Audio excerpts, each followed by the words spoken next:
Okay, so let's start this deep dive with a genuinely chilling question. All right, let's do it. What if I told you that the single deadliest infectious disease in all of human history, a microbe that has killed more people than any war or famine or plague, is right now living inside 1 in 4 people on this planet, And they have absolutely no idea. completely undetected? Yeah, it sounds like something out of a sci-fi movie. Yeah. But that's the reality. We're talking about this invisible ancient killer that's racked up over 1 billion deaths cumulatively. 1 billion. I mean, just to put that in perspective, the Black Plague killed around 200 million people. So this is 5 times deadlier. 5 times. And it's not some ancient history relic either. This bacteria is still very, very busy. It kills nearly 1.3 million people every single year. That number is it's hard to wrap your head around. It's more than HIV and malaria combined. But you never see it on the front page of the news. Almost never. And this is the part that, should really get your attention.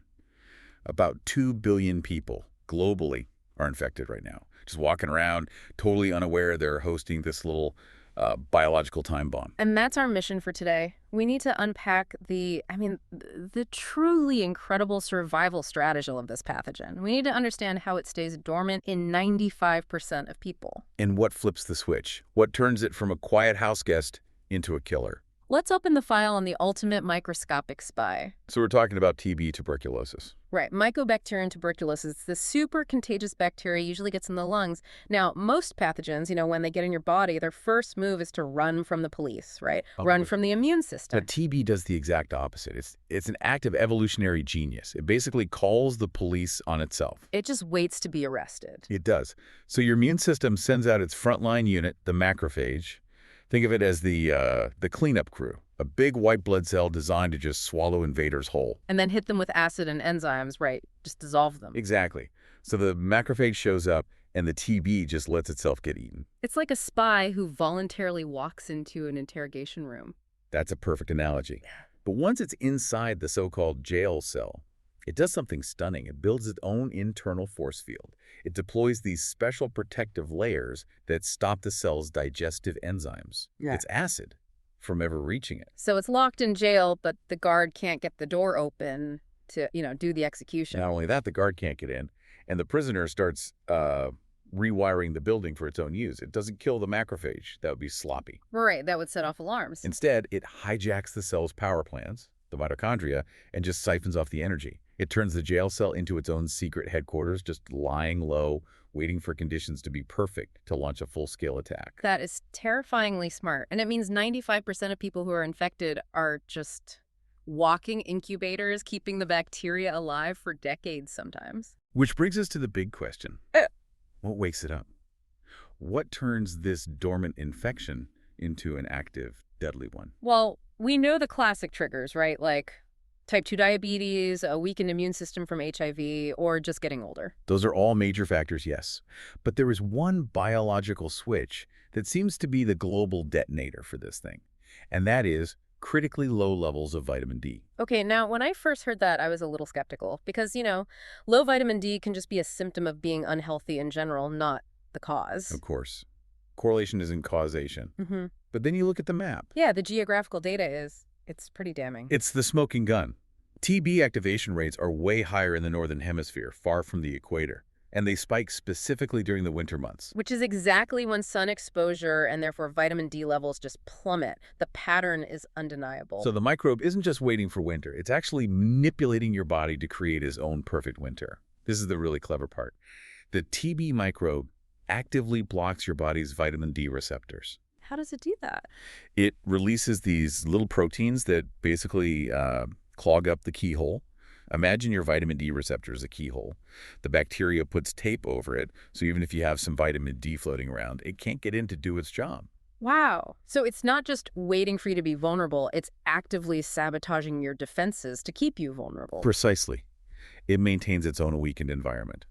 And that's so important because vitamin D isn't just for your bones.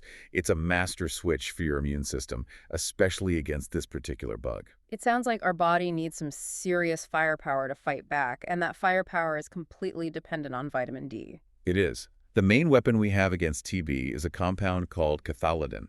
It's basically a natural antibiotic that our own white blood cells make. And the catch? The catch is that cantharidin is completely useless without vitamin D. Think of vitamin D as the foreman on a construction site. Without the foreman shouting, "Go," the whole crew, the cantharidin, just stands there with their hands in their pockets. So no vitamin D, no defense. None. The studies are very clear on this.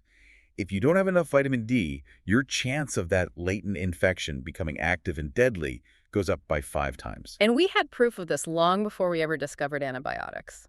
You just have to look at the old sanatoriums. Right. Where did they send people with consumption 100 years ago? Not to a dark city hospital. No, they sent them to these resorts high up in the mountains, drenched in sunlight. The prescription was literally fresh air and sunbathing, And often a big spoonful of cod liver oil. which is packed with vitamin D. And look what happened. The mortality rates in those places dropped from like 70% down to 30 or 40%. Yeah. They didn't have the drugs, but they were supercharging the body's own natural resistance with light and nutrients. Which really brings us to the modern advice about vitamin D. And honestly, it's just a tragedy. It's a joke. The recommended daily allowances, the RDA, what is it, 600 or 800 IUs? I find it hilarious and sad that those doses are only enough to prevent rickets in children. Soft bones, that's the bar we're aiming for. That's the bar. It's the lowest possible bar for biological function. Those are maintenance doses, not therapeutic doses. They don't account for anything. Not age, not obesity. And certainly not an active infection that's literally blocking your receptors. Exactly. So if you actually want to get your levels up to where your immune system can use it, we're talking blood levels of 50 to 80 nanograms per milliliter. You need a lot more. So what are we talking about dose-wise? The therapeutic doses are more in the range of 6,000 to 10,000 IUs a day. Not a month, a day. The standard advice is just, it's operating on data from decades ago. Okay, let's zoom out, because this isn't just about a single vitamin. The vitamin D problem is really a symptom of a much bigger issue. Our total divorce from the sun. Yeah, you can trace it right back to the 1980s, the big sunphobia campaigns. Which, they came from a good place. Melanoma rates were rising.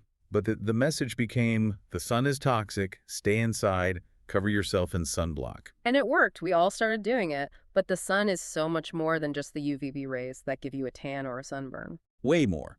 Over half of the sun's energy is invisible. It's infrared light. You feel it as warmth on your skin. And that infrared light is basically the direct counterweapon to TB's main attack. It is. Remember how we said the TB hijacks the mitochondria, the cell's power plants? Yeah, it turns the power plant into its own secret base. Well, infrared light from the sun directly reverses that specific mitochondrial damage.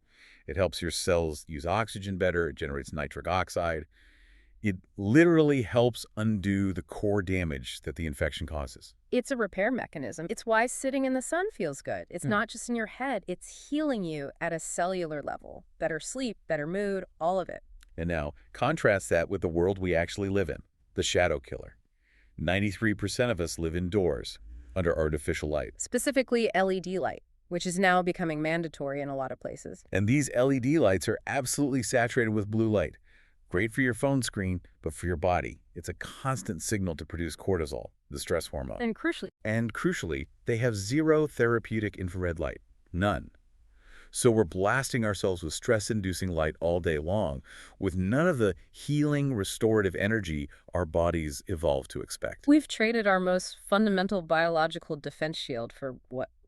Energy efficiency? That's the bottom line. The main takeaway here is that this global killer's success isn't just about getting exposed to a germ. It's about the environment. It's about the epigenetics, the conditions that tell your immune system to either fight or surrender. We had a truce with this microbe. We did, an evolutionary truce that depended on us having a strong, light-powered immune system. And we broke the agreement when we moved indoors.